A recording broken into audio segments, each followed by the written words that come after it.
नाज़रीन, स्वीडन ने पाकिस्तान में वीज़ा सर्विस बहाल कर दी। जी हाँ नाज़रीन इकराम, बहुत बड़ी खुशखबरी है जी। पाकिस्तान के हालात आस्ता आस्ता जो है वो बेहतर हो रहे हैं। दुनिया पाकिस्तान की दीवानी होती जा रही है। जब से पाकिस्तान ने हिंदुस्तान को शिकस्त दी है नाज़रीन इकराम, पाकिस्तान का जो इंटरनेशनली जो इमेज है उसमें आस्ता आस्ता से बढ़ोतरी आ रही है, बेहतरी आ रही है।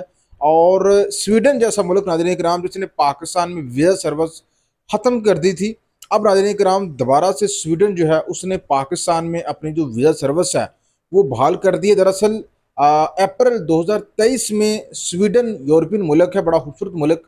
इसने नाज़रीन कराम पाकिस्तान में कुछ सिक्योरिटी वजूहात की बुनियाद पर अपना जो सफारताना था वो बंद कर दिया था, जिसकी वजह से स्वीडन के जो वीज़ा सर्विस थी वो भी नाज़रीन कराम पाकिस्तान में तकरीबन बंद हो चुकी थी।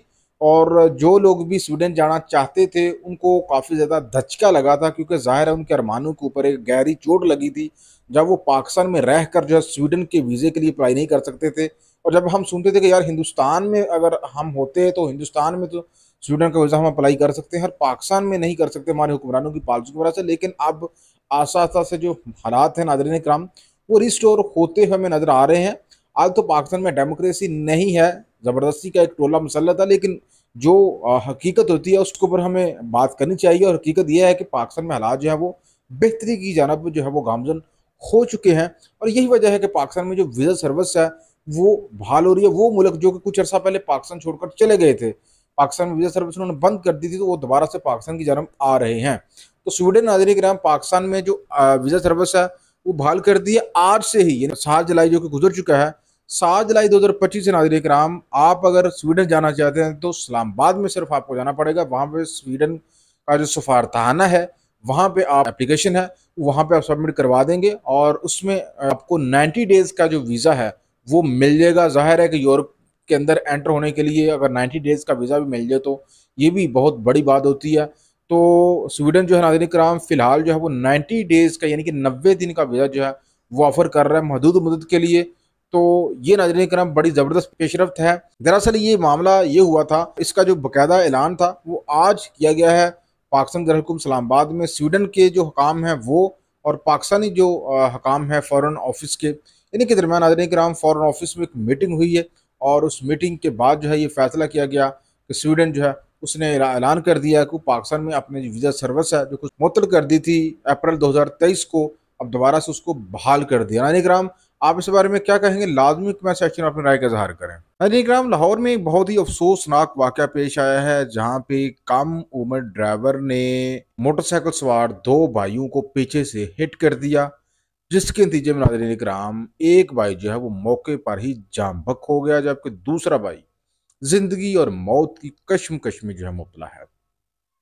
ये वाक़या नाज़रीन कराम लाहौर के इलाके शाहदरा में पेश आया, जब ये 2 भाई वापटा मुलाजमीन जो है मोटरसाइकिल सवार किसी काम के सिलसिले में जा रहे थे। तो वीडियो में भी आप देख सकते हैं कि पीछे से ये कार आई है, और इस कार में ये बच्चा सवार है जिसकी उम्र 13 या 14 साल बताई जा रही है, और इसका नाम हाशिर बताया जा रहा है।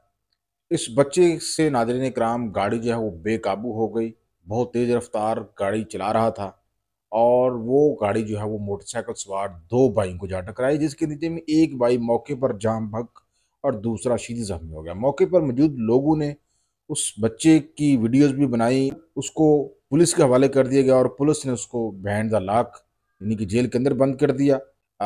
आर्जी एक टक्ट होता है थोड़ा गुस्सा ठंडा करने के लिए, पहले भी बड़े वाक़यात हुए हैं, आर्जी तौर पे जेल के अंदर डाला जाता है, लेकिन बाद में यहाँ तो जो मकतूल होता है उनके जो लवाहकीन होते हैं वो प्रेशर में आ जाते हैं या फिर वो लालच में आ जाते हैं, और वो ऐसे बड़े लोगों की जो गफलतें होती हैं, लापरवाहियाँ होती हैं, उसके नतीजे में जो लोगों की जानें जाती हैं वो उन बड़े लोगों से जो है वो हाथ मिला लेते हैं। तो ये हमारी सोसाइटी का एक रवाज है। लेकिन यहाँ पे जो बेसिक सवाल पैदा होता है कि आखिर कब तक आम लोगों की जो ज़िंदगियाँ हैं वो इन बड़े लोगों की लापरवाहियों की नज़र होती रहेगी। आप अंदाज़ा लगा लें नाज़रीन कराम, इस एज का जो बच्चा है ये साइकिल चलाने की इसकी एज है गली मोहल्लों में, और इसको इतनी बड़ी गाड़ी के ऊपर इसको बैठाया हुआ है। तो ये एक कहानी नहीं है, ये नाज़रीन कराम लाखों कहानियाँ हैं हमारे मुल्क में। जिस गली मोहल्ले में हम देखें, जिस मोड़ में हम देखें, वहाँ पे हम देख रहे हैं कम उम्र बच्चे ड्राइवर जो है वो बने हुए हैं और वो गाड़ियाँ चला रहे हैं और इससे ना सिर्फ वो अपनी जान को खतरे में डालते हैं बल्कि दूसरे की जान को ज़्यादा खतरे में डालते हैं। तो नाज़रीन किराम, ये हमारी सोसाइटी का गंद है, ये हमारी सोसाइटी के अंदर ही सब कुछ पाया जाता है। अफ़सोस इस बात का है कि जो वालिदैन हैं, वो अपने कम उम्र बच्चों को जो ड्राइविंग सिखाते हैं तो वो बड़ा खुश होते हैं अंदर-अंदर। वो देखते हैं, देख यार ये छोटा-सा ये गाड़ी चला रहा है। सिर्फ ये सोचते हैं और खुश होते हैं देख के जब कम उम्र बच्चा जो है वो या तो मोटरसाइकिल चला रहा है या ड्राइविंग कर रहा है या कार की ड्राइविंग कर रहा है। तो ये वालिदैन को चाहिए कि वो खुदारा होश का ना लें, बच्चे को कम से कम 18 साल का हो लेने दें, उसके बाद उनको गाड़ी चलाने दें। अब नाज़रीन करम, आपने ये ज़रूर बताना है कमेंट सेक्शन में कि इस हादसे का ज़िम्मेदार कौन है? क्या इस बच्चे के वालिदैन ज़िम्मेदार हैं? क्या पुलिस ज़िम्मेदार है, ट्रैफिक पुलिस, या फिर ये बच्चा खुद ज़िम्मेदार है? लाज़मी नाज़रीन कराम, कमेंट सेक्शन में अपनी राय का इज़हार कीजिए।